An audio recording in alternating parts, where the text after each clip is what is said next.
వివేకానంద రెడ్డి గారి హత్య కేసులో ఒక విచిత్రమైన మలుపు తిరిగింది.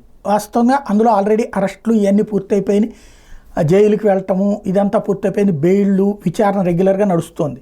కాకపోతే సిబిఐ డైరెక్టర్ మీదన, అట్లాగే అంటే సిబిఐకి సంబంధించినటువంటి దర్యాప్తు అధికారి మీదన రామ్ సింగ్ మీదన, అట్లాగే వివేకానంద రెడ్డి గారి అమ్మాయి అల్లుడు మీదన ఒక కంప్లైంట్ చేసుకొచ్చారు వివేక పిఏ కృష్ణారెడ్డి.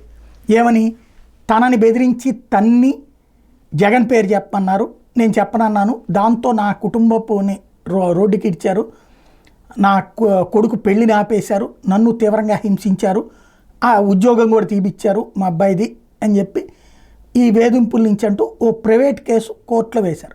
ఆ కేసు ఆధారంగా కోర్టు విచారణ చేస్తే దాన్ని ఆపమని చెప్పి పైకోర్టుకి వెళ్తే కూడా ఆపలేదు, కింద నడుస్తుంది. దీని మీద విచారించమన్నారు. ఈ విచారించేటటువంటి సందర్భంగా ఈలో ప్రభుత్వం మారిపోయింది. ఇప్పుడు డిఎస్పీకి విచారణ అప్పచెప్పారు. ఆ డిఎస్పీ గారు ఏం విచారిస్తున్నారు, పులివెందుల డిఎస్పీ మురళీ నాయక్ తాజాగా ఈ కేసులో జగన్ బావమరిది ఈసీ సురేంద్రనాథ్ రెడ్డి, కడప ఎంపీ అవినాష్ రెడ్డి బాబాయ్ మనోహర్ రెడ్డి, అవినాష్ రెడ్డి బాబాయ్ మనోహర్ రెడ్డి తమ్ముడు అభిషేక్ రెడ్డి, వైఎస్ఆర్ ట్రస్ట్ చైర్మన్ జనార్దన్ రెడ్డి, న్యాయవాది ఓబుల్ రెడ్డి లాంటి వాళ్ళందరికీ నోటీసులు ఇచ్చారు. వీళ్ళే కాకుండా మరో 5 సాక్షులకి పోలీసులు నోటీసులు ఇచ్చారు. ఈ నెల 5న విచారణకు రావాలన్నారు.